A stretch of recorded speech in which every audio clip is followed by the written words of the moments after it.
Bonjour à toutes et à tous et bienvenue dans un nouvel épisode du podcast de Senpai. Aujourd'hui, vous découvrirez mon échange avec un invité exceptionnel dont vous avez sûrement déjà entendu parler de près ou de loin. Son entreprise est une vraie skyrocket comme on l'entend souvent dans le milieu des startups. Il est le CEO et un des 3 fondateurs de Lemlist, une solution SaaS pour la prospection par email. Il s'agit bien entendu de Guillaume Moubèche. Je dois vous avouer que cette rencontre avec Guillaume et notre échange m'ont personnellement touché car Guillaume est une personne qui, en plus de vivre son projet pleinement, est quelqu'un dont la joie et l'énergie est communicative. Dans cet épisode, nous reviendrons sur son histoire avant Lemlist jusqu'à aujourd'hui.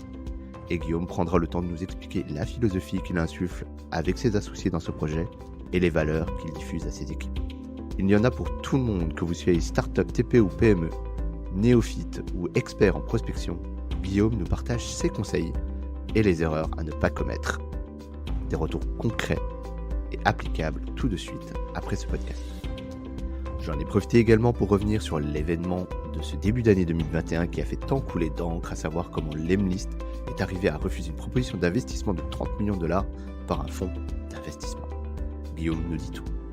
Avant de vous laisser avec Guillaume, si vous souhaitez soutenir la chaîne et que vous appréciez notre podcast, que vous écoutiez sur Apple Podcasts, Spotify ou une autre plateforme, mettez-nous 5 étoiles, cela motivera toute l'équipe et nous permettra de vous proposer toujours plus de contenu de qualité. Je ne vais pas vous faire attendre plus longtemps et vais vous laisser découvrir ce podcast riche et dense avec Guillaume Moubèche, CEO et cofondateur de Lemlist. Très bonne écoute sur le podcast de Senpai. Bienvenue à toi Guillaume. Merci David, je suis très content d'être ici. Plaisir partagé, Guillaume. Et pour bien commencer les choses sur ce podcast, est-ce que tu peux te présenter pour les gens qui ne te connaîtraient pas encore? Ouais, alors je suis le CEO et cofondateur donc, de Lemlist, une plateforme qui permet d'aider les équipes commerciales à rentrer en contact avec leurs futurs clients. En parallèle à ça, j'avais développé un autre produit SaaS qui s'appelait Lempod, qu'on a revendu après un an d'hypercroissance. On l'avait monté de zéro à plus de 600 000 dollars d'ARR et on l'a revendu à un groupe d'entrepreneurs australiens en 2020.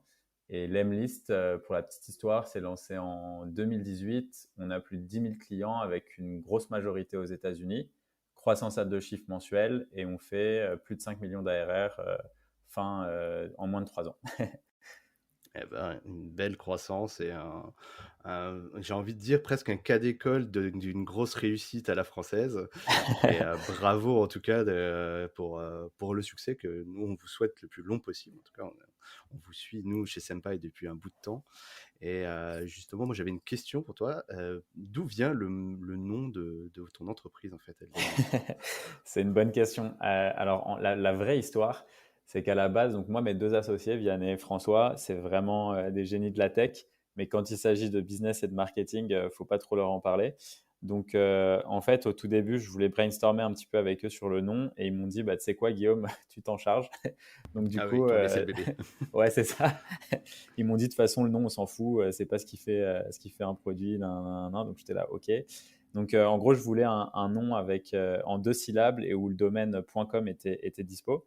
Et donc, j'en parlais un petit peu avec mon père et j'ai commencé un peu à discuter avec lui. Et il me disait, mais qu'est-ce que vous faites? Vous envoyez des mails, OK. Et aussi, vous avez des listes potentiellement. Et du coup, il m'a dit, à un moment, il me sort Lemlist. Et lui, pour lui, dans sa tête, Lem, ça voulait dire Lunar Excursion Module. Donc, c'est le petit module qu'on envoie sur la Lune. Et il m'a dit, avec Yes. ça, avec Lemlist, vous allez envoyer vos clients sur la Lune. Mon père est très créatif, donc j'ai dit, ouais, c'est une super idée. Et du coup, on est parti sur ça. Et c'est vrai que la première version de Lemlist, en fait, on avait un site un peu bleu nuit avec une ambiance assez lunaire. Et du coup, on est parti là-dessus. Et tous nos projets, donc, ont commencé par Lem. Donc, on a eu Lemlist, Lempod qu'on a revendu. Et la boîte s'appelle l'Empire, donc l'Empire en anglais. Et voilà. La boucle est bouclée.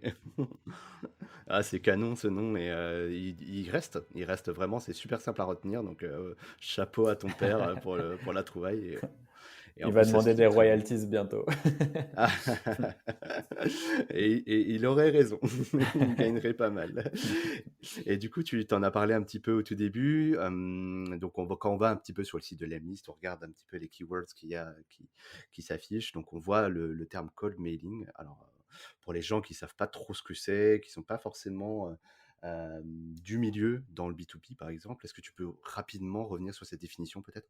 Ouais, alors en gros, le cold email, ou en traduction en français, c'est le mail à froid, c'est-à-dire contacter des gens qui ne te connaissent pas en leur envoyant un mail de prospection. Le but étant de construire une relation afin d'établir par la suite une relation business. 10 000 clients aujourd'hui, tu disais tout à l'heure en introduction. Quelle est un peu la typologie des clients que tu accompagnes aujourd'hui avec Lemlist? En gros, nous, on a une grosse variété dans la typologie de clients. Donc, ça va de petites entreprises jusqu'à des boîtes comme Zendesk, SAP, Uber, tout ça.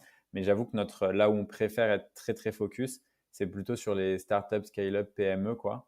Donc, où les équipes sales font entre, je dirais, 3 à 50, 60 commerciaux. Donc, ça, c'est vraiment notre cœur de cible aujourd'hui. D'accord. Et en fait, tu vois, moi j'ai fait mon petit test, hein. Donc, Anaël qui nous a organisé un petit peu le meeting là m'a conseillé d'aller faire mon petit test et je l'ai fait. Du coup, la plateforme est en full English. Est-ce que du coup, vous avez un développement à la fois international? Est-ce que le vieux continent, c'est votre marché aussi ou vous vous concentrez principalement sur les États-Unis? Ouais, en fait, le truc, c'est que je crois que, enfin, normalement, la plateforme, tu peux la trouver en français aussi. Normalement, il y a la traduction qui a été faite. Yes. Ah bah je l'ai laissé en anglais en fait, du coup. Mais sinon, ouais, notre gros du marché est à l'international. On a plus de 90% des clients qui sont à l'international. Et la France arrive petit à petit. Mais en vrai, depuis les débuts de la liste, on était très focus US. Donc, pour commencer, tu vois, et faire de l'acquisition sur les premiers clients, j'utilisais donc l'Amlist pour essayer de trouver des clients. Et donc, j'avais testé pas mal de campagnes, un peu aux US, un peu en France, un peu au UK, donc Royaume-Uni et en Australie. Donc, je testais différents segments et ça avait très, très bien pris aux US. Donc, j'avais dit, bah, tant qu'à faire, autant être focus là-bas directement, vu qu'on avait une ambition internationale dès les premiers jours. D'accord. Et toi, actuellement, en fait, est-ce que vous avez un siège aux États-Unis? Toi, tu vis aux États-Unis ou tu es à Paris? Non, non, non, non, non. Ouais, non, moi là, je suis basé à Paris on n'a pas. En fait, c'est un truc, c'est assez marrant comme question parce qu'il y a beaucoup de personnes qui pensent que, tu sais, pour se lancer aux États-Unis, il faut forcément être là-bas. Et il y a beaucoup de boîtes d'ailleurs qui font leur marché un petit peu comme ça, tu vois, qui te disent nous aidons les boîtes françaises à s'implanter aux États-Unis, nan, nan, nan. Mais en vrai, ça, c'est juste une limite qu'on se met dans notre tête, tu vois. Et en fait, tu remarques qu'aux États-Unis, ils ont juste une mentalité qui n'est pas forcément identique à la mentalité française. Je pense qu'ils sont beaucoup moins risque-averses, tu vois. Donc, en France, les gens ont du mal à investir dans des solutions qui vont leur rapporter de l'argent, alors qu'aux États-Unis, tu vois, eux, ils payent direct. Enfin, tu vois, je peux te donner l'exemple classique que j'avais dès les débuts de la liste quand je faisais beaucoup, beaucoup de démos. C'était en France. Les mecs, ils étaient là, ils me disaient bah ok, je vais faire l'essai gratuit. À la fin de l'essai gratuit, c'était là, bah j'ai pas trop encore eu le temps de tester, alors que tu sais, ils avaient déjà booké des rendez-vous avec des gens et tout. Et ils te disaient est-ce que je peux rajouter un peu d'essai gratuit? Et à la fin, tu vois, aux US, c'était pas ça quoi. C'était pendant la démo, le mec il mettait sa carte bleue, il payait et s'il est content, il continue de payer, il n'y a pas de souci, tu vois. Parce que bah, justement, tu vois, il voit la valeur des outils. Et je pense qu'en plus, quand tu te mets à payer des outils, tu as un peu ce côté aussi où tu te sens plus engagé et donc par conséquent, je pense que tu as des Meilleur meilleurs engagement résultats, et tu vois? même tu as des meilleures attentes auprès de Ouais, l'outil, c'est du ça. challenge. Bah ouais, Non, mais complètement. clairement, Et clairement. justement, ça fait un peu le pont avec une question que je voulais te poser sur les différences entre États-Unis et, on va dire, vieux continent européen. Je l'appelle vieux continent, mais c'est une expression, hein, c'est pas du tout péjoratif. Mais tu vois, par rapport aux clients qui sont chez toi, est-ce que tu observes des grosses variations dans l'utilisation de l'Emlist ou même dans l'appréciation globale de la prospection en B2B, tu vois, dans les usages? Bah ouais, en fait, je pense que déjà aux États-Unis, c'est quand même c'est le pays des sales, quoi, tu vois. Et donc forcément là-bas, ils sont toujours plus innovants, toujours plus en avance sur nous. Et dans l'utilisation de l'Emlist, comme on était un outil où au niveau de la personnalisation, on est les seuls à faire ce qu'on fait sur tout le marché, bah, forcément, c'est normal que ça a bien marché là-bas parce que les gens, tu vois, ils adoraient le fait de faire, par exemple, des vidéos à l'intérieur des emails pour pouvoir envoyer des mails de prospection. Ça marchait super bien. On remarque aussi que toutes les images et photos personnalisées qu'ils peuvent faire pour rendre leur mail plus humain, bah, ils l'utilisent à fond. Alors qu'en France, tu vois, on va toujours se dire, enfin, les gens se disent en général, ouais, mais moi, ma cible, ça répondra pas, ou moi, je pense que je cible des gens qui sont trop sérieux, etc. Alors qu'au final, tu vois, c'est pas parce que tu as décidé, je sais pas moi, d'être comptable ou CFO ou, je Mhm. sais pas moi, un autre job un peu qu'on va qualifier d'un peu ennuyant, que forcément, t'es pas un humain, quoi, tu vois, enfin, et que tu as arrêté de rigoler et que tu as arrêté d'être, tu vois, au final, à la fin de la journée, bah, on est tous des êtres humains.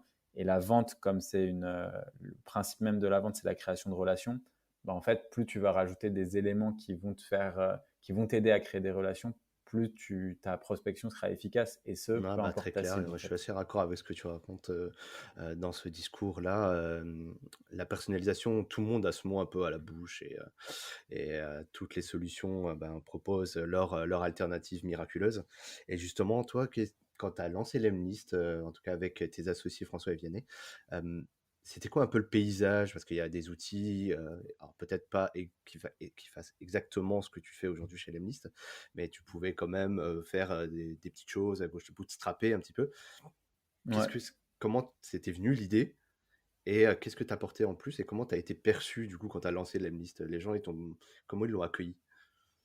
Ouais, alors en fait, c'était clairement le milieu du sales automation, donc de toute cette partie-là, prospection et tout. C'est un milieu qu'on va qualifier d'océan rouge, donc parce que comme tu le disais, hein, il y a énormément d'acteurs partout à Mhm. l'international et en France aussi d'ailleurs. Et en fait, moi, j'avais avant de lancer l'Amlist une agence d'acquisition où je faisais énormément de campagnes de prospection, donc pour des clients basés partout dans le monde. Et en fait, après avoir généré du coup des millions d'euros de chiffre d'affaires pour mes clients, je me suis dit, tous les outils qui existent sur le marché, ils te vendent ce côté, mettez vos sales en autopilote. En gros, tu as un outil, tu cliques sur Go et limite, tu as des sales qui Yes. tombent, tu vois. Enfin, tu as des ventes et des rendez-vous qui tombent. Sauf que dans les faits, quand tu fais des Ouais. campagnes, tu sais que c'est pas du tout comme ça. Et je trouvais que ce message, il était super dégradant pour les sales, tu vois, qui bossent et qui font bien leur taf, de faire de l'ultra personnalisation et tout, et que les gens avaient une vision en fait de la prospection qui était vraiment genre pas du tout la vision réelle, quoi, tu vois. Et même si la proposition de valeur de te dire t'achètes un logiciel et automatiquement tu as de l'argent qui rentre, bah ouais, tu vois, ça fait Ouais, ça la fait rêver promesse est tout le monde, forte. tu vois, on va pas se mentir. Dans les Ouais, la promesse est très très forte, mais dans les faits, ça fonctionne pas comme ça. Donc moi, je me suis dit, bah, on va avoir un peu ce contre-pied. On va apporter de l'ultra personnalisation, chose que aucune boîte ne fait à l'heure actuelle. On va autoriser les gens à faire vraiment un niveau de personnalisation qui verront nulle part. Et en gros, en faisant quelques tests avec ça, parce que moi je l'avais testé pas mal avec l'agence, on voyait des augmentations en taux de réponse qui étaient très élevés. Et après, il y avait un autre truc aussi qui était important, c'est que par rapport à la délivrabilité, c'est-à-dire faire en sorte que ton email arrive ou non Grand sujet. dans l'inbox de la personne, en fait, je regarde, ouais, gros sujet, ouais. Et ben, je regardais un peu tout ce qui se faisait sur le marché et je voyais que ça me manquait vraiment d'outils et surtout d'algo d'envoi un petit peu plus puissants et poussés. Et donc, c'est un truc qu'on a pas mal bossé avec Vianney et François. Donc, il y avait une partie technique et une partie aussi plus personnalisation. Et donc, on est arrivé sur le marché avec ça et ça a été plutôt très bien accepté et accueilli, on va dire, surtout par toute la communauté tech, puisque lorsqu'on a lancé l'Emlist sur Product Hunt, donc qui est une plateforme, tu vois, qui te permet de trouver les meilleurs produits de Mhm. la journée ou de la semaine, etc. On avait été élu premier produit de la journée. Ça nous avait rapporté pas mal de visibilité aux États-Unis. Non, canon, canon. Franchement, belle réussite sur ce sujet-là. Et bah, justement, moi, j'invite tous les auditeurs qui nous écoutent à tester parce que, comme tu l'as dit, il y a un free trial. Je crois qu'il est de 2 semaines pour se faire un vrai avis Ouais, parce que c'est c'est ça. pas du bullshit ce que tu racontes. Moi, je l'ai fait moi-même et il n'y a pas besoin d'avoir. Bon, moi, j'ai quelques années de bagage, donc c'était facile de prise en main. L'UX est fait en sorte que ça soit fait pour tout le monde. Mais justement, toi, tu adresses un public du néophyte à avancer en réalité. Donc, Ouais. même les gens qui ne connaissent rien, donc là, on parle de délivrabilité, c'est peut-être des sujets qui sont un peu éloignés pour certaines personnes, mais qui sont dans des process qui nécessitent de comprendre un peu ces sujets-là. Vous les accompagnez grâce à l'Emlist et justement, moi, je voulais savoir un petit peu concrètement, tu vois, quels sont un peu quelles sont les 1ères steps pour te dire: «OK, il faut que je me lance dans le cold mailing. Est-ce que je suis prêt? Est-ce que je suis mature?» Tu vois, qu'est-ce que tu donnerais comme conseil pour les gens qui se disent: «Ah, je suis pas encore super chaud, je sais pas si je suis prêt pour le faire». Qu'est-ce qu'il faut se poser comme question, quoi, concrètement? En fait, pour moi, tout le monde devrait faire du cold email et tout le monde devrait faire ou du cold message parce qu'en fait, c'est la base. À partir du moment où tu lances un business, où tu travailles sur une partie business, que tu sois en marketing, en growth, en sales, peu importe, ou que tu sois entrepreneur, moi, ce que j'aime bien en fait Dans avec tous les ouais, secteurs. dans tous les secteurs, vraiment, tu sais, c'est que ce que j'aime bien avec le cold email, c'est que ça te permet de développer ton réseau. Dans le sens où il y a des gens qui voient forcément le côté vente directe. Donc déjà, il y a plusieurs trucs. Les personnes qui pensent qu'ils vont pouvoir vendre directement en envoyant un mail de prospection en disant hey, j'ai créé la meilleure plateforme, nan, nan, nan, tu devrais essayer ci, ça marchera pas. Le cold email, ton but, c'est d'avoir des rendez-vous avec des gens et de construire des relations. Mais ça, en fait, ça peut t'aider sur vraiment tous les aspects de ton business. Moi, tu vois, j'utilise du cold email pour recruter des gens. J'utilise du cold email pour faire des calls de networking. Donc, tu vois, dès qu'il y a des gens qui, par exemple, ont écrit des articles qui m'ont inspiré, ont fait un post que j'ai bien aimé, ou des gens où je me dis, bah tiens, ça a l'air d'être des gens cool ou stylés qui ont fait des trucs où j'aimerais bien creuser avec eux. Bah, en Comme fait, Elon Musk, par exemple. exactement. Bah, tu vois, genre, je vais leur envoyer un Petit message clin d'œil. et je vais leur envoyer un message et je vais essayer de rentrer en contact avec eux et de discuter avec eux. Et tu vois, en fait, pour moi, déjà, tout le monde devrait faire ça parce que la plupart des gens, ce qu'ils comprennent pas, c'est que le business, c'est des relations. Donc, je vais te donner un exemple très concret. Il y a à peu près 1 an et demi, j'avais lancé une campagne de networking sur des personnes qui travaillent en growth. Et après cette campagne, mon objectif, tu vois, c'était vraiment d'échanger sur quels étaient les meilleurs canaux d'acquisition qu'ils utilisaient en ce moment, comment est-ce qu'ils faisaient leur acquisition et que moi, je puisse leur donner des conseils sur ce qui avait bien marché chez nous et qu'on puisse échanger, tu vois. Et en fait, lors de ces conversations, on en a été amené à parler, tu vois, de l'Emlist et d'Outbound et tout ça. Et en fait, au final, alors que mon but, c'était juste de construire des relations, j'ai eu beaucoup de recommandations et parmi les gens que j'avais contactés, j'ai closé, tu vois, peut-être 6, 7 boîtes. Et donc ça représente des dizaines de milliers d'euros de chiffre d'affaires, tu vois. Et en fait, au final, c'est un petit peu ça, tu vois. C'est toi, là, aujourd'hui, bah, on est en train de discuter pendant un podcast et c'est une conversation. Moi, tu m'as parlé au tout début de ce que vous faisiez chez Sampai. Donc, évidemment que lorsque quelqu'un va me parler ou va me poser la question, Guillaume, tu saurais pas qu'est-ce que je pourrais utiliser pour connaître un petit peu tous les outils qui seraient adaptés pour ma TPE, ou ma PME ou ma startup, bah, tu vois, dans ma tête, j'aurais directement Sampai et je pourrais te faire une reco, tu vois. Et en fait, c'est un petit peu ça le business. Et pour moi, c'est super important que chaque entrepreneur, marketing manager, gros sales ou quoi, se donne, tu vois, un petit peu un objectif de rencontrer au moins tous les mois 5 personnes qu'il n'aurait jamais rencontrées avant, tu vois. Donc, se forcer un petit peu à sortir de son réseau et d'aller contacter des gens pour construire son réseau business. Et ça, c'est vraiment très utile. Ouais, effectivement, c'est vachement intéressant ce que tu dis parce que c'est vrai que, alors que je sais pas si aux États-Unis c'est un peu perçu de cette manière-là, tu me diras, mais le mot, par exemple, réseautage Ouais, est très connoté, par ouais, exemple, c'est en très France. négatif. Ouais, c'est clair. Parce que, bah, comme tu dis, il y a eu des gens qui pensaient qu'on envoyait un mail qui était un peu travaillé, un peu brandé, ça allait vendre, et du coup, ils ont résumé la relation professionnelle de cette manière-là, bah, ça a un peu été hacké. Et, euh, et tu vois, je t'écoutais tout à l'heure, et en fait, j'arrêtais pas de voir LinkedIn quand tu parlais. Et justement, est-ce qu'on n'est pas juste en train de faire quelque chose que LinkedIn n'a pas réussi à faire? Parce que du coup, aujourd'hui, bon, il y a quelques dérives, il y a sans doute de très bonnes utilisations de LinkedIn et ils vont continuer à évoluer. Mais la promesse de base, c'était de pouvoir faire du réseau intelligent de professionnels. Mais aujourd'hui, on se rend compte que c'est plus une grosse plateforme de vente, quoi. Et justement, tu vois, là, moi, ce que je trouve vachement intelligent dans ce que tu racontes, c'est que tu crées de l'humain avec la technologie quelque chose que LinkedIn, bah, c'est un petit peu écarté de ça. Je sais pas ce que tu en penses? Ouais, en fait, franchement, je suis 100 d'accord avec toi. Je pense que LinkedIn, ça a été en fait, LinkedIn, c'est génial comme endroit et moi, j'adore passer du temps, poster, tu vois, apporter de la valeur, commenter, rencontrer de nouvelles personnes intéressantes. Mais par contre, la messagerie LinkedIn, elle est tellement nulle, genre vraiment. Technologiquement, Ah non, c'est mais ouais. c'est un enfer et donc en fait, le fait de pouvoir, en fait, je pense que c'est bien d'avoir les 2. Mais tu vois, moi, le nombre de messages ou de personnes qui m'envoient des tous les jours, je dois recevoir franchement dans ma messagerie LinkedIn, peut-être, ouais, entre, allez, 50 et 100 messages, tu vois? Donc je Mmh pars mh. 2 jours, j'ai 200 messages et donc forcément, en plus, c'est, impossible, enfin les filtres, ils marchent, 1 fois sur 2, tu as du mal à conserver les conversations. Il n'y a pas de tag. Enfin, c'est vraiment l'enfer. Et donc, clairement, c'est sûr qu'il y a un énorme marché pour les personnes, tu vois, qui vont bosser sur des nouvelles messageries un petit peu Ouais, complètement. là-dessus. Mais ouais, clairement, je pense que le networking part de l'email et aussi du LinkedIn parce que ça marche quand même assez bien quand c'est bien fait. C'est clairement un bon canal d'acquisition. Et justement, vous, avec Lemlist, dans l'univers Lemlist, Ouais.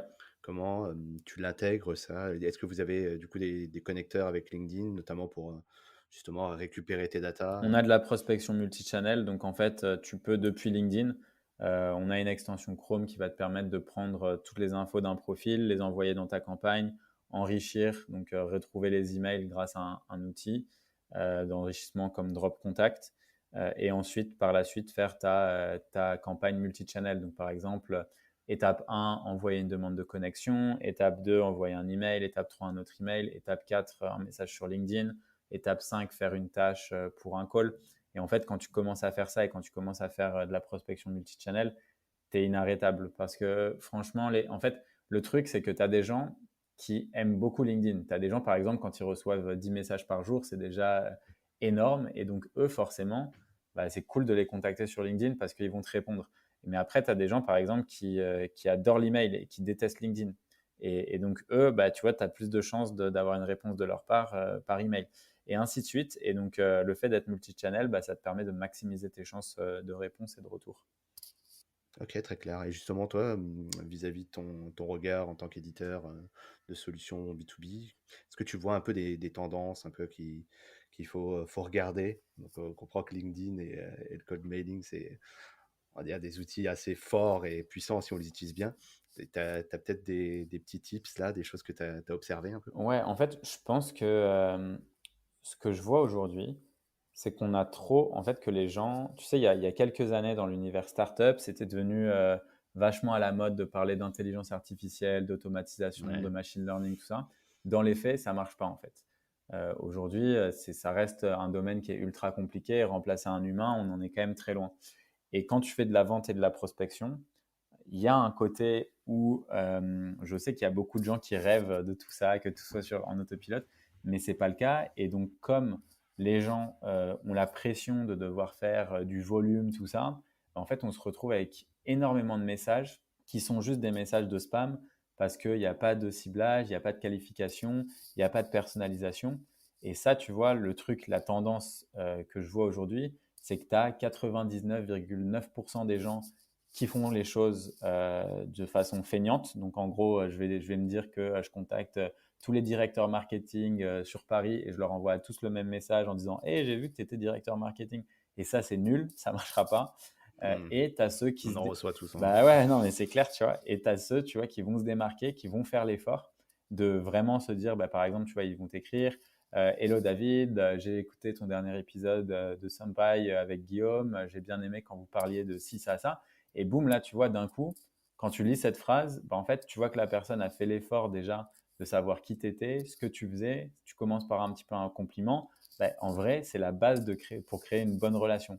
Donc, les tendances à venir, moi, je pense que c'est vraiment ça. C'est l'humain, c'est mettre l'humain au centre, mettre la création de relations au centre de toute interaction commerciale, puisque au final, c'est ce qui va te permettre. En fait, moi, tu vois, ça m'arrive dans mes trucs de networking de voir que la personne, bah, par exemple, tu vois, son produit ou son service, il pourrait être intéressant, pas pour nous forcément, mais pour des potes à moi ou des trucs comme ça. Et si le mec ou la fille avec qui je discutais bah, je trouvais ça intéressant ce qu'elle disait. Je me suis dit, bah, c'est quelqu'un de cool, bah, forcément, je vais pas avoir de mal à la recommander, quoi, et à recommander leur service à d'autres personnes.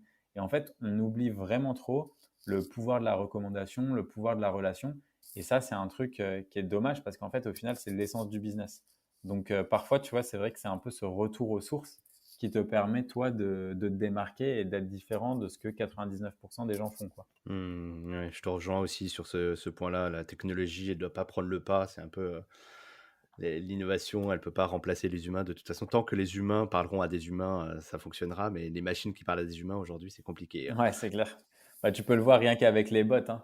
Genre les bots, Ouais, franchement, une fois sur deux, ça te fait péter un câble, quoi. Et même les trucs, j'ai tu pas vois. compris. Non, mais c'est ça, tu vois. Même les trucs qui sont censés être, ça fait genre 4, 5 ans qu'ils bossent dessus, par exemple, genre Drift ou les trucs comme ça, qui sont Ou les. même Google, Ouais, hein. ou même Google. Et en fait, tu es là, tu fais, bah, non, non, c'est toujours la même expérience qui est un peu nulle, quoi. C'est ça, on peut pas faker l'humain quand Bah même, ouais, parce qu'il y a une partie subjective. Mais justement, c'est ce que vous essayez de hacker chez Lemlist avec alors, la notion d'icebreaker, si je reprends ouais, tes c'est termes. ça. Donc ça, c'est vraiment le wording. Il suffit d'aller en 1 minute, on rentre dans ta plateforme et on le voit tout de suite là, ce que tu dis. Et bah, justement, moi, je l'ai observé aussi.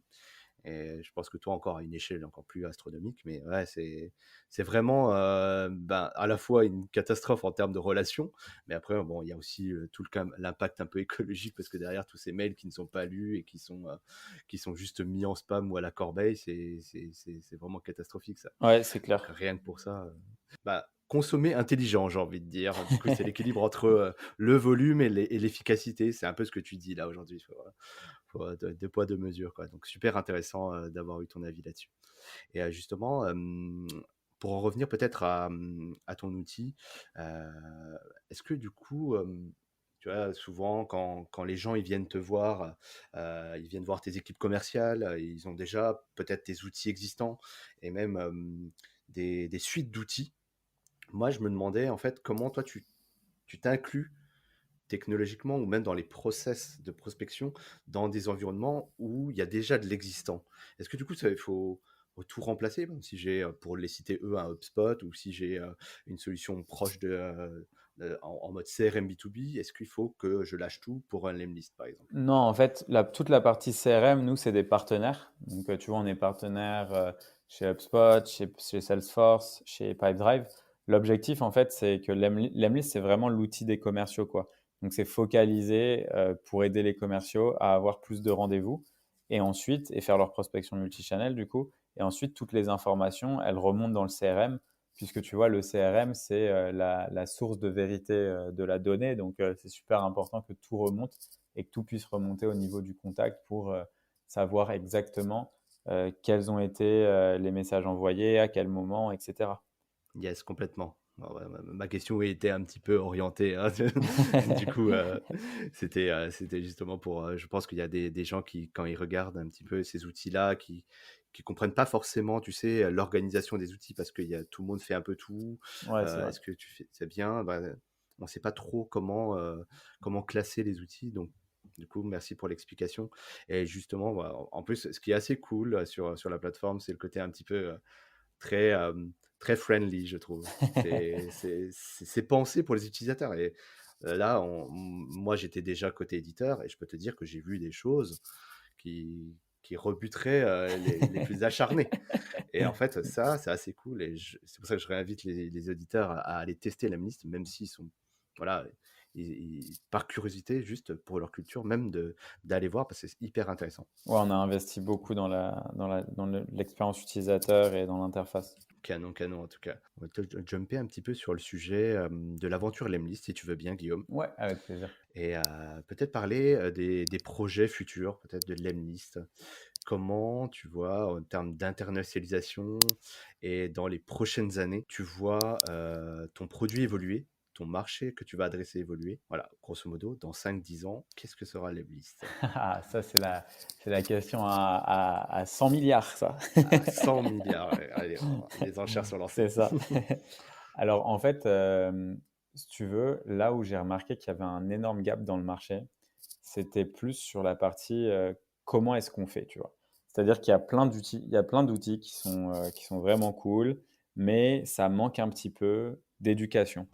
Et donc là, les gros projets sur lesquels on est en train de travailler, c'est vraiment créer les meilleures formations autour de la vente et des outils de vente pour que des entrepreneurs qui souhaitent se lancer ou des équipes sales qui ont envie de se former puissent monter en compétences sur la prospection multichannel, comprennent exactement comment on fait de la bonne prospection, qu'est-ce qui marche, qu'est-ce qui ne marche pas, et leur donner tous les outils nécessaires pour accomplir, tu vois, leurs besoins et faire grossir leur boîte et grossir leur business. Donc ça, c'est vraiment, nous, tu vois, notre seul focus, c'est de faire en sorte d'apporter de la valeur à des gens qui ont envie de se lancer et qui ont envie de faire grossir leur business. Mhm. Et une de nos missions, c'est d'aider, tu vois, plus d'1 million d'entrepreneurs dans les 4 ans à lancer un business rentable. Et pour ça, tu vois, ça va passer par des cours, ça va passer par les bons outils. Donc, l'Emlist aujourd'hui, c'est essentiellement la brique Sales Automation, mais dans les prochaines années, il se peut aussi qu'on commence à devenir plus une plateforme et donc qu'on ait aussi une partie CRM, une partie, tu vois, donc qu'on puisse un peu étaler tout ça. Ça serait une continuité logique en termes de développement produit, en tout cas. Ouais, exactement, exactement. Et justement, aujourd'hui, est-ce que tu l'adresses, ce sujet, d'apporter un peu plus d'épaisseur, de connaissances? Parce que tu as utilisé le bon terme, c'est que l'Emlist aujourd'hui est un outil, mais comme tout outil, si ben, on ne sait pas bricoler, si on ne sait pas construire, si on n'a pas de plan, pour faire l'analogie avec l'architecture et les maisons, et ben effectivement, on n'en fait rien. Et justement, tu vois, aujourd'hui, est-ce que, bah, comment à court terme vous allez, vous proposez déjà des formations ou est-ce que vous avez des accompagnements? Ouais, on a Euh, proposé en fait des formations. Donc là, j'ai fait quelques formations déjà qui ont très bien marché. Il y en a une qui est encore accessible avec Germinal, donc en partenariat. Et là, le but, c'est d'internationaliser tout ça. Et donc là, dans les prochains mois, j'ai plein de choses qui arrivent et qu'on va tester et qui vont permettre potentiellement, tu vois, aux gens de se développer. Et ça, j'ai hâte parce que les premières formations qu'on avait lancées en français, elles ont cartonné. Donc les gens ont de très très bons résultats. Et là, l'objectif, c'est de mettre ça à l'international et d'avoir encore plus, on va dire, un public encore plus grand, quoi. Ouais, complètement. Bah, on a hâte de voir ça, nous. En tout cas, on suivra et on relaiera dans tous les cas, Guillaume, hein. C'est On gentil. surveille, on surveille de près vos réseaux et transition toute trouvée. Du coup, c'est magnifique, Guillaume. Mais justement, pour parler un petit peu, parce que tu as une forme de singularité quand même dans le milieu, qu'on se le dise, et c'est tout à fait positif, hein. C'est ce que je veux dire par là. C'est tu as quand même une aura qui est assez impressionnante, hein, au niveau de ta communication. Ah, Et justement, c'est tu as, gentil. fait vraiment de... non, mais je le pense vraiment. Et je voudrais je voudrais en profiter que tu sois là pour nous expliquer un petit peu comment toi, quel est ton mindset quand tu prends ta cam, quand tu parles face à ton public, parce que tu as une stratégie qui est très orientée sur la vidéo. Mhm. On en reviendra un petit peu dessus, parce que depuis le début, tu fais tes vidéos en anglais. Ouais. Et du coup, c'est quoi la stratégie que tu as mis en place à l'époque où ben, les éditeurs, ils avaient bah, des blogs, ils faisaient des webinars, des livres blancs? Ouais, c'est une bonne question. En fait, ça m'est venu au tout début, si tu veux, quand on a lancé l'Emlist, j'essayais de récupérer des bêta-testeurs. Et pour ça, une technique qui fonctionne bien quand tu vois, tu n'as pas d'argent au départ et que donc nous, tu vois, on est 100% autofinancé. Et autofinancé, ça veut dire que comme on est trois, on a mis 300 euros au capital chacun. Donc en gros, Ah, on avait 1 000 euros de capital au total, tu vois, et c'était tout ce qu'on avait, quoi. Donc en fait, au tout départ, pour trouver des utilisateurs, ce que j'avais fait, c'est que j'avais mis un screenshot d'une des campagnes Lemlist que j'avais lancées et j'avais mis dans un groupe Facebook de commerciaux. Si vous êtes intéressé pour avoir des résultats comme ça, mettez-le moi en comment et je vous donnerai accès au logiciel qu'on vient de développer, tu vois. Et donc là, il y avait plein de personnes qui avaient commenté et ça, c'était vraiment limite, genre le produit, tu vois, ça faisait 2 semaines que Vianney et François codaient dessus, quoi. Donc c'était les ah ouais, donc il y avait balbutiements, c'était vraiment le MVP, mais minimum, quoi. Donc MVP, very, quoi. very Ouais, c'est MVP. ça, ouais, c'était ça. Et donc, du coup, à ce moment-là, du fait qu'il y a eu ce truc sur ce groupe Facebook, en fait, il y a un mec en Inde qui a vu ça et qui est allé sur l'Emlist et qui a vu qu'on faisait les images personnalisées et qui a dit ouais, nous aussi on peut le faire, nanana, alors qu'il avait rien du tout enfin qu'il avait rien construit. Et donc nous on a eu peur qu'il décide de le lancer avant nous sur Product Hunt. Et donc on s'est Ah, dit bon ok. bah c'est pas grave, on le lance parce que comme on est les premiers et on est là, on va dire qu'on a ajouté de l'innovation là-dedans et tout. Franchement, let's go, tu vois. Et en fait, quand on a lancé sur Product Hunt, je regardais un petit peu tous les, tu sais, les articles sur comment lancer sur Product Hunt, comment réussir ton lancement. Et en fait, à chaque fois, les mecs, c'était ouais, il faut passer par une agence pour faire une vidéo. Ça coûte entre 5 et 10K, prévoir le budget, machin, machin. Et moi, j'étais là, ah ouais, on n'aura jamais cet argent. Et je me suis dit, bah, tu sais quoi, je vais faire une vidéo. Juste, je vais prendre mon ordi, je vais utiliser un outil qui s'appelle Loom, donc qui est une extension Chrome gratuite qui te permet d'enregistrer ton écran et ta tête, et je vais parler. Et donc j'ai fait ça, et en fait j'ai vu que les premiers commentaires, ils étaient super positifs, que les gens y trouvaient qu'il y avait une bonne énergie et tout. Et donc en fait après je me suis dit bah ok, je vais commencer à faire un petit peu plus de vidéos comme ça pour montrer le produit, tout ça. Et en fait petit à petit ça a commencé, je sentais que ça prenait, que les gens, ça les faisait marrer à certains moments et tout. Et donc moi, je restais très nature. Et il y a eu un moment où je me suis dit, bah, je vais faire d'autres types de vidéos. Et cette fois-ci, du coup, j'avais pris mon iPhone, je l'avais mis sur un trépied que j'avais acheté à 15 balles sur Amazon et je parlais. Et donc au début, c'était moi face à la caméra, je disais ce que j'avais envie de dire. Et petit à petit, en fait, ça a commencé à prendre.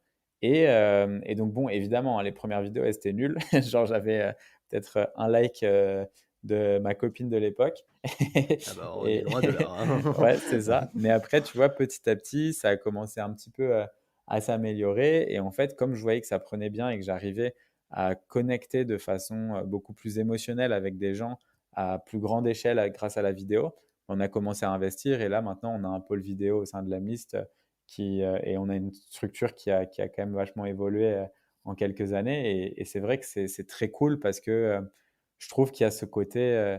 En fait, j'adore faire. Moi, ce que j'aime bien, tu vois, et ce que j'adore avec les vidéos, c'est que tu arrives vachement à te projeter dans les situations ou avec la personne. Et pareil, enfin, les podcasts, c'est la même chose, hein, puisque quand tu entends la voix de la personne, je trouve que c'est très fort. Mhm. Et donc, du coup, je me suis dit, bah, tu vois, autant qu'on double down dessus et qu'on continue à faire ce qu'on fait, personne ne le fait actuellement. Donc, on va y aller. Et ça a été un pari qui a plutôt bien fonctionné. Donc, là-dessus, je suis très content. Bah ouais, il y a qu'à voir votre chaîne YouTube. De toute façon, Mm. vous avez une chaîne YouTube. Ouais, c'est ça. Mais tu vois, c'est ce que je me demandais, quelles sont un peu tes inspirations? Du coup, c'est assez personnel comme question, hein, tu me Ouais. dis si tu peux répondre, mais tu vois, est-ce que toi, tu es un consommateur de YouTube personnellement? Qu'est-ce qui t'a vraiment donné envie de te lancer Bah, là-dessus? je t'avoue qu'en fait, pas du tout à la base. Genre YouTube, j'étais pas du tout consommateur. Et puis en fait, Non? ce qui Ouais. s'est passé, c'est que à la base, tu vois, les vidéos, je les mettais uniquement sur LinkedIn et ça marchait très bien. Et en fait, LinkedIn, à un moment, a changé son algo et les vidéos ont plus du tout marché. Donc les vidéos que je faisais, les interviews et tout, les lives et tout, en gros, c'était plutôt sur la communauté. Et Vouk, qui est notre Head of Growth, reprenait les vidéos pour les mettre ensuite sur la chaîne YouTube de Lemlist. D'accord. Et en Pour les fait, historiser un peu? ouais, c'est ça. Et en fait, en septembre, quand on a ouvert les bureaux à Paris, là, je me suis rendu compte qu'après 2 mois, les gens qu'on avait recrutés venaient pas du tout de l'univers startup et donc avaient un peu de mal, tu vois, à se lancer sur les projets. Ils avaient peur de mal faire et tout. Et je me suis dit, bon, je vais créer une chaîne YouTube avec un pari un peu fou, 30 vidéos en 30 jours. Et je vais leur montrer que c'est pas grave de se foirer, tu vois. Et c'est pas grave il y aura des couacs, il y aura des trucs qui fonctionneront pas. Dans tous les cas, on s'en fout. On y va et on lance un challenge. Et c'était un petit peu pour montrer à l'équipe. Et en fait, je me suis rendu compte, donc, en me lançant sur YouTube, j'ai fait plein de recherches. Évidemment qu'il y avait des trucs que je regardais comme Casey Neistat, donc plutôt basé aux États-Unis, avec Oui. du contenu que j'aimais bien, Rand Fishkin de Mozasio, tout ça. Et en fait, à partir de là, je me suis dit, bah, ok, tu vois, je vais essayer de rester naturel en fait, parce que c'est comme ça que je m'amuse le plus. Et je vais y aller, je vais parler des sujets que je maîtrise. Et en fait, j'ai vu que ça prenait vachement et que les gens me posaient plein, plein de questions. Et là, en fait, donc on a tout documenté, tu sais, notamment avec, avec l'annonce de la levée, puis le refus. Et en fait, après tout ça, là, on a décidé de lancer un vlog qu'on va publier toutes les semaines. Avec, bah, chaque vlog aura une thématique et l'idée, c'est de rentrer un petit peu dans les behind the scenes de l'Emlist en hyper croissance. Non, canon, canon. Bon, pour être un consommateur de YouTube à titre personnel, je trouve que tu reprends bien les codes et c'est assez naturel finalement et c'est là où c'est assez, dichotomique. C'est que, dans certaines interviews que j'ai vues de toi quand j'ai préparé le podcast, tu disais que c'était pas forcément quelque chose dans lequel tu étais à l'aise et c'est assez marrant de voir à quel point ça a été fulgurant et bah, comme quoi, faut se lancer des fois, hein. C'est pas ça sera jamais parfait de toute façon, mais il faut le faire, faut tester, quoi. Ouais, c'est clair. Bah, comme tu dis, tu vois, enfin, au début, c'était très bizarre pour moi de parler à une caméra ou de parler à mon téléphone. J'étais là, enfin, moi, tu vois, j'étais plutôt le mec qui avait tendance à me moquer un peu des Instagrammeuses face à leur téléphone. Et en Bon, il y a fait, de quoi un peu. et aujourd'hui, tu vois, ça m'arrive d'être face à la caméra ou quand je prends mon tel, enfin voilà, tu vois, de faire ce genre de truc, tu vois. Mais bon, en vrai, ça marche bien et c'est une bonne façon de rentrer en contact avec les gens, je trouve, à grande échelle. Donc, j'apprécie beaucoup. Ouais. Ouais et si tu avais du coup, les petits conseils pour des gens qui sont encore un peu timides pour se lancer devant la vidéo, est-ce que tu reprendrais, ce qu'un rappeur français connu dirait, «Si tu veux filmer, prends un truc qui filme»? C'est pas mal ça, j'aime bien. Mais en vrai, ouais, non, je pense qu'il est important, c'est de rester naturel. C'est-à-dire que, il y a des gens, tu vois, qui se disent, parce qu'ils sont introvertis ou parce qu'ils sont timides, que forcément ils doivent, tu vois, être ultra souriants, rigoler, Extravagant. extravagants et tout. Et en fait, ça, faut être à l'aise, en fait. Donc, si tu es plutôt quelqu'un de, je sais pas moi, un peu ronchon, un peu qui va dire plein de gros mots et tout, c'est pas grave, en Mmh. fait. Sois devant ta caméra et reste toi-même. Parce qu'en fait, ce qu'on aime, c'est le vrai. Enfin, ce que les gens aiment, c'est le vrai. Et pour ça, et c'est aussi, tu vois, enfin, c'est pas forcément le bon parallèle parce que la télé-réalité, c'est pas ce qui va t'élever le plus d'un point de vue intellectuel, mais dans les faits, pourquoi est-ce que ça fonctionne? Ben, c'est parce que les gens, en fait, c'est ce qu'ils aiment. Ils aiment être, tu vois, bon, après, c'est très storytellé dans la télé-réalité, mais Bien sûr, oui. quand même, tu vois, tu as ce côté où bah ouais, tu vois, on peut voir la vie des gens et voir la vie des gens, ben, ça, les gens, tu vois, on a toujours eu ce côté peut-être un peu voyeur, mais ça fonctionne, quoi. Ouais, je suis assez d'accord avec toi et justement, du coup, là, ça me fait un pont, là, avec, l'aspect communautaire parce que c'est quelque chose qu'on a un peu survolé au tout début, je crois et justement, YouTube, tu as créé une communauté autour mais ce qui fait vraiment, la force de Lemlist, c'est aussi vous, la communauté que vous avez réussi à construire sur les réseaux sociaux. Du coup, principalement sur Facebook, j'ai l'impression Ouais, et voilà, je crois que j'ai regardé les chiffres, il y a plusieurs milliers de personnes ouais. qui font partie du groupe aujourd'hui. Est-ce que tu peux nous raconter un petit peu comment ça s'est passé? Est-ce que ça s'est fait, quasiment du jour au lendemain? Comment tu as abordé le sujet du coup? Ouais, c'est une bonne question. Tu sais, tu as des gens qui vont dire, «Ouais, dès le début, on a fait une communauté parce qu'on voulait créer Ouais, un ensemble, nin nin nin». Non, nous, ça s'est fait par accident, dans le sens où, il y a eu un moment, en fait, où, on avait lancé avec un partenaire aux US et on a chopé, tu vois, des milliers, d'utilisateurs très rapidement.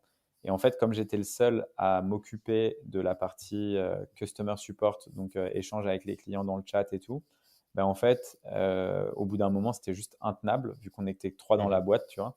Et en fait, je me suis dit, OK, il y a beaucoup de questions qui reviennent. Du coup, je vais créer une communauté. Et dans cette communauté, je vais répondre aux questions. Quand je répondais aux questions, les gens me reposaient des questions. Quand je donnais des conseils, je voyais que les gens interagissaient. Et en fait, petit à petit, ça a commencé à me donner plein d'idées pour la création de contenu. Petit à petit, j'ai vu les gens qui échangeaient entre eux sans que j'ai même besoin, tu vois, de poster ou de Ouais, faire c'est quelque ça, chose. s'auto-alimenter, Ouais, ouais. c'est ça. Et là, je me suis dit: «Ah putain, trop cool, on a réussi à créer quelque chose». Et là, c'est devenu, ça a pris, tu vois? On a dépassé les 13 000 personnes, je crois, aujourd'hui. Donc, ça en B2B, c'est vraiment élevé, quoi. Ouais et justement, c'est à partir de quel moment ça a fait ce switch-là, où tu as arrêté plus ou moins d'interagir avec la communauté sur le groupe et elle a Ouais. commencé à s'auto-alimenter? Je pense qu'il a fallu vraiment que pendant 6 mois, je sois quasiment tous les jours à poster, à Ouais, tu étais à interagir. fond dessus. Ouais, c'est ça. Et après ça a commencé à prendre, mais tu vois, c'est pas du jour au lendemain, ça prend tout seul et c'est fini, tu vois? Tu dois quand même réinteragir. Genre là, c'est pareil, en Q1 de 2021, on n'a pas été, on n'a pas fait autant de live qu'on en faisait avant et on n'a pas été Mmh. aussi, on poste des choses, tu vois? Et ça continue d'être trop cool et il y a plein d'interactions, mais on doit faire plus, tu vois. Et là, on va changer deux, trois trucs, bon, parce qu'on avait beaucoup d'actualités aussi en début 2021, mais là, on va Merci d'en parler. revenir sur tout ça, ouais. Mmh. Mais justement, tu vois, les petits tips pour les gens qui veulent lancer des communautés, alors que ce soit en B2B, B2C, c'est quoi un peu les lignes de conduite que tu as suivies, toi, au départ, pour justement arriver au bout de 6 mois à ce que ça s'auto-alimente? En fait, il faut être très carré sur la qualité. La quantité, c'est pas le mot d'ordre dans une communauté. Il faut que tu passes beaucoup de temps à faire, de l'admin, donc regarder que les posts que les gens veulent poster soient bons et soient de bonne qualité. Il faut que toi, tu mettes un standard élevé sur la qualité des contenus, donc que tu postes très régulièrement afin d'alimenter des conversations, de faire en sorte, de voir que d'impliquer les gens. Et nous, dans notre cas, vu que c'est un SaaS, donc une plateforme, en fait, on a vachement impliqué les gens dans la construction de l'Emlist. Donc, en fait, on leur a déjà dit, enfin, tu vois, je le répète très souvent, mais nous, notre objectif, tu vois, c'est de construire la meilleure plateforme au monde de sales automation et de rester la meilleure plateforme au monde, tu vois. Donc, le truc, c'est qu'on a tous nos utilisateurs qui le savent et qui sont à fond avec nous et qui nous aident là-dedans, tu vois. Donc, quand ils font des feedbacks ou des trucs comme ça, ils savent que ça va être fait et que ça va être créé. Et donc, ça, tu vois, c'est super important parce que une fois que tu arrives à montrer dans la communauté que ce que les gens te disent, bah, c'est appliqué direct dans le produit, bah, là, en fait, tu vois, tu crées des super fans et après, ça marche très, très bien, quoi. Yes, et on le voit, il suffit de regarder un petit peu la communauté, un peu comment ça réagit et pour se faire un avis et Ouais. voir ce que tu racontes, ce ne sont pas des c'est pas du pipeau. En tout cas, vraiment une belle story et ça va continuer à augmenter, hein, n'est-ce pas?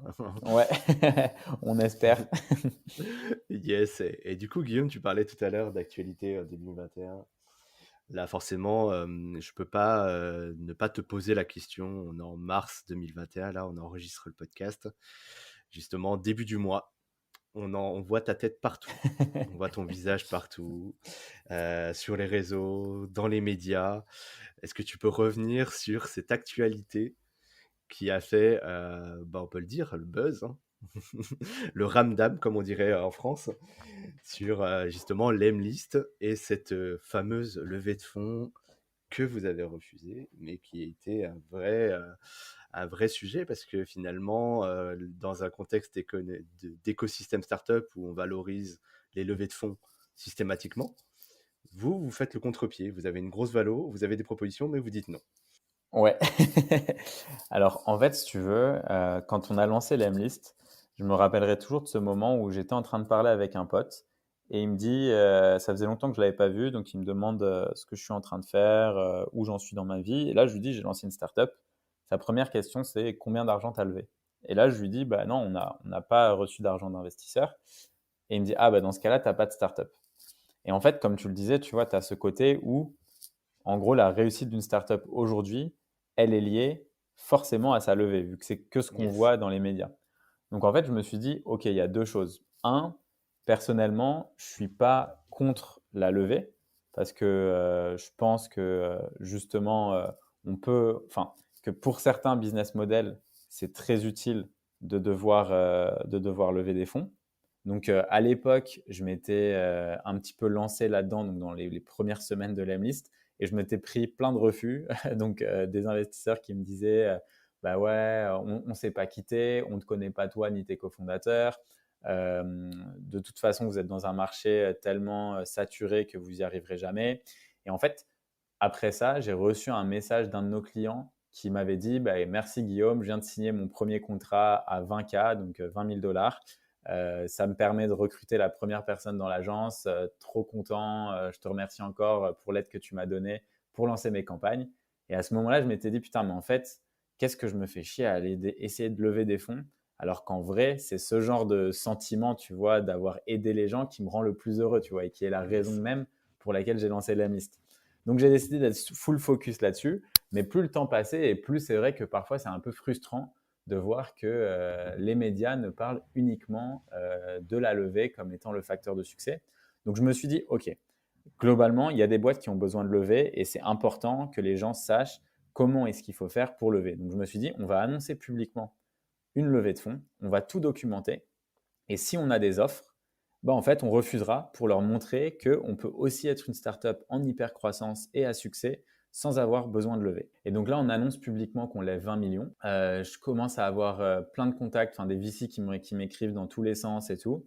On fait le pitch avec une VC américaine, Pascal, qui est basée à San Francisco à ce moment-là. Donc là, je mets à nu. Et en fait, une semaine après ça, ou 10 jours après, on reçoit la term sheet, donc une offre de 20 millions de dollars à une valorisation à 100 millions de la part de Pascal. Ça, on l'annonce publiquement. Et là, ça part totalement en couille dans le sens où tu as de plus en plus d'investisseurs qui nous contactent et tout. Et Les enchères sont lancées. les enchères sont lancées. Et en fait, là, on se reçoit une nouvelle offre, 30 millions. Sauf que dans cette offre, et ça, c'était un truc qu'on n'avait pas du tout prévu, il y avait 15 millions de dollars pour nous en tant que fondateurs, donc 5 millions chacun, et 15 millions qui iraient directement dans l'argent de la boîte. Et ça nous permettait de conserver aussi le contrôle sur la boîte, puisqu'ils prenaient un peu plus, ils prenaient 35% de la boîte, mais donc pas la totalité.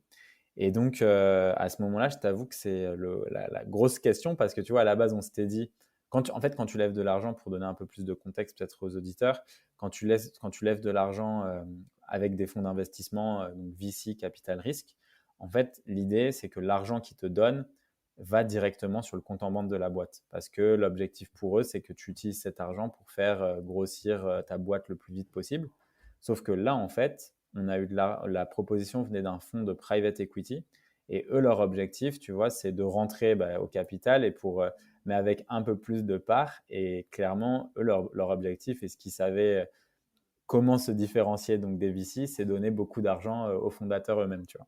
Mhm. Et donc, c'est un peu ce qui s'est passé. Et je t'avoue que ça a mis la pression parce qu'on s'est dit, putain, c'est quand même 5 millions. 5 millions, ça change ta vie. Avec ça, tu n'as plus besoin de travailler. Enfin, tu vois, tu fais un peu ce que tu veux, quoi, tu vois. Et ça voulait dire qu'on pouvait aussi continuer l'Emlist. Et donc, on s'est posé un peu avec toute l'équipe pour savoir ce qu'on voulait faire, où est-ce qu'on voulait amener la boîte. Et en vrai, on a dit que ce qui était le plus important pour nous, c'était notre mission, donc d'aider des entrepreneurs à lancer des boîtes rentables. Et donc, on a décidé de dire non pour faire passer justement ce message fort qui est de dire que non, vous n'avez pas besoin de lever des fonds pour faire une boîte à succès et qu'il y a d'autres chemins vers la réussite et que ça ne vous empêchera pas non plus d'être en hyper croissance. Donc en faisant ça, ça a fait un peu trembler l'écosystème. Il y a eu beaucoup, beaucoup de personnes qui étaient un peu énervées et c'était essentiellement des fondateurs de boîtes qui avaient levé, même si en vrai, j'en ai plein avec qui je m'entends très, très bien. Mais par contre, les investisseurs étaient très contents que j'ai fait ça parce que ça a permis de remettre un petit peu au centre du débat la rentabilité. Et donc, du coup, c'était quand même très, très cool. Ouais, Oui, parce que finalement, toi, tu n'avais pas besoin de lever. ouais, Vous exactement. êtes Ouais. rentable, vous avez une belle croissance et justement, ouais, c'est intéressant de voir que le SaaS n'a pas besoin tout le temps de fonds du coup extérieurs pour croître. Ouais, c'est clair. C'est un Et beau puis, message. et puis, et puis en plus, tu vois, enfin, il y a plein de choses là-dedans, mais typiquement, enfin, tu vois, tu as des boîtes qui ont besoin de lever et c'est cool pour elles, et tu as des SaaS qui vont vouloir lever parce qu'ils veulent utiliser cette route et tout. Mais moi, ce que j'aime bien avec avoir des ressources un peu limitées, c'est potentiellement que tu es beaucoup plus créatif dans ce que tu fais et tu t'es focus sur les choses qui sont les plus importantes. En l'occurrence, dans notre cas, c'est le succès de nos utilisateurs. Et en fait, je trouve que des gens, quand ils lèvent, souvent, en fait, ce qu'ils se disent, c'est quoi? Je vais recruter plus de personnes. Donc, en fait, tu te retrouves à recruter plein de gens, à avoir des postes Tu chez toi. dépenses. Ouais, tu dépenses, tu as des postes qui sont fantômes. Donc, c'est des gens, en fait, qui sont là, mais tu sais pas très bien ce qu'ils font, quel impact ils ont sur le business, tout ça. Et en fait, tu crées un peu ce côté où il y a des moments, c'est vrai que tu as des boîtes où les gens, ils ont clairement dépensé et brûlé beaucoup trop d'argent trop vite. Et c'est des boîtes qui foncent dans le mur. Alors que si, au contraire, ils avaient une croissance peut-être juste où ils réfléchissaient un petit peu plus dans les dépenses et vision long terme, là, forcément, ils auraient réussi et ils auraient décollé, tu vois. Yes, c'est un peu le syndrome de la vache maigre. En tout cas, Mm. on a faim et on va aller chercher du coup des hacks pour justement aller plus loin, quoi. C'est vrai que quand on est bonne vache à lait bien nourrie, on n'a pas besoin de courir, quoi, C'est ça. pour aller un petit peu pour tirer un peu le trait, hein, bien sûr. Ouais, non, mais super intéressant. Du coup, est-ce que ça veut dire que vous ne lèverez jamais de fonds, Guillaume? En fait, ça, c'est pareil, tu vois, c'est pas un. En fait, c'est une question. Moi, ça reste ouvert. Je suis toujours ouvert aux opportunités et je suis toujours à l'écoute des opportunités. Je dis jamais, jamais, tu vois. On ne sait jamais ce qui va arriver dans le futur. Aujourd'hui, je t'avoue qu'on n'en a pas du tout besoin. Enfin, là, avec le profit qu'on fait chaque mois, on pourrait recruter peut-être 60, 70 CDI. Mais moi, ce que je veux et ce que j'aime, c'est faire monter en compétence les équipes Et pour ça, tu vois, c'est lié à mon temps, en fait. Et je suis le seul à pouvoir faire monter les équipes en compétences comme j'ai envie par rapport à justement ma vision du business, tu vois, leur transmettre un peu le feu, quoi. Et ça, tu vois, c'est un truc qui prend du temps et on n'a pas besoin d'être 10 000 non plus, tu vois. Donc, comme tu vois, on est un SaaS, ben, en fait, ça scale très bien. C'est beaucoup de self-service. Donc là-dessus, non, je suis pour l'instant pas le besoin ni l'envie, mais on ne sait jamais. Et pour avoir parlé avec quelques-uns de tes collaborateurs, ça transpire bien. T'as bien fait ton boulot et ils sont dans la bonne philosophie, en tout cas, de ce que tu es en train d'exprimer. Et justement, peut-être pour le mot de la fin, Guillaume, parce que tu nous as partagé énormément de choses et c'est passionnant. Est-ce que tu peux nous partager peut-être des actus? Qu'est-ce qui vous attend là chez Lemlist pendant l'année? Quels sont un peu les grands rendez-vous? Grand rendez-vous, il va y avoir beaucoup de nouveaux webinars qui vont arriver sur la communauté. Donc, si vous n'êtes pas dedans, venez parce qu'il y aura vraiment des trucs très cool. Je lance aussi bientôt les cours. Et ça va être aussi pareil. Enfin, on a passé des mois et des mois à bosser dessus, à tout peaufiner. Donc, c'est pour tous ceux qui ont envie de se former et de développer leurs skills en acquisition, ça sera le bon endroit. Yes, et on pourra accéder directement sur Lemlist. Il faut être client ou est-ce que Ouais, j'en parlerai dans la communauté. Je pense que je ferai des gros lancements dans la communauté ou si vous êtes sur l'Emlist aussi, ça fonctionnera. Ok, ça marche. Bon, on invitera les gens à rejoindre la communauté. On mettra le lien, bien entendu, en description du podcast. Bah écoute, super Guillaume, merci beaucoup pour ton temps, ta pédagogie aussi. Avec plaisir. C'est vraiment cool d'avoir un CEO et cofondateur de ton niveau sur le podcast et d'être aussi accessible. Et finalement, c'est no bullshit, quoi. C'est ce que tu dis, c'est ce que tu es. Et là, tu vois, nous, on se connaît depuis pas très longtemps. Et pourtant, ben, tu t'es ouvert et tu fais un geste à la communauté. Et c'est ça aussi qu'il faut retenir dans la philosophie Lemlist, c'est qu'on n'en a pas beaucoup parlé, mais il y a l'effet de transparence qui est hyper important chez toi et qui, du coup, dénote par rapport à ce qui se fait sur le marché où on était un peu en vase clos quand même, on cachait pour pas trop montrer, hein, pour je sais pas quelle raison. Mais justement, toi, tu mets un gros coup de pied dans la fourmilière et encore merci de la part de toute la communauté de Senpai de nous avoir partagé ton expérience. Et peut-être pour finir, comment est-ce qu'on peut te contacter? Est-ce qu'on peut te joindre? Ou est-ce que comment on joint les équipes si on est intéressé par Lemlist? Bah déjà, dans un premier temps, merci à toi. Ça m'a fait plaisir d'être ici et de pouvoir partager. Je suis toujours content de le faire. Pour les gens qui veulent me contacter directement, vous pouvez me contacter sur LinkedIn. Donc, mon profil, je pense que tu pourras mettre le lien, mais sinon, c'est G. Et ensuite, Yes. pour les équipes, ouais, faut pas hésiter. En fait, si vous allez sur la page de LinkedIn de Lemlist, vous verrez qui bosse en market, qui bosse en sales. Tous ceux qui veulent des démos, vous pouvez contacter directement les sales. Ils sont très ouverts sur LinkedIn. Tout le monde est très actif sur cette plateforme. Donc voilà, on est une équipe accessible et il n'y a pas de souci. Moi, je réponds à tous mes messages. Et je confirme parce que c'est comme ça qu'on s'est contacté, Guillaume. Ouais. Eh ben, merci beaucoup encore une fois, Guillaume, et on vous souhaite ben, toujours cette réussite fulgurante et on a hâte de voir les prochaines actualités que tu nous réserves. Merci à toi, David. Salut, Guillaume. Ciao, ciao. Merci d'avoir suivi cet épisode du podcast de Senpai. Si vous souhaitez soutenir la chaîne, rien de plus simple, partager ou tout simplement parler du podcast autour de vous, cela sera d'une grande aide, je vous l'assure. Nous vous donnons rendez-vous pour le prochain épisode et si vous ne pouvez pas attendre, une seule adresse www.senpai.io pour écouter d'autres témoignages passionnants. À très vite sur le podcast de Senpai.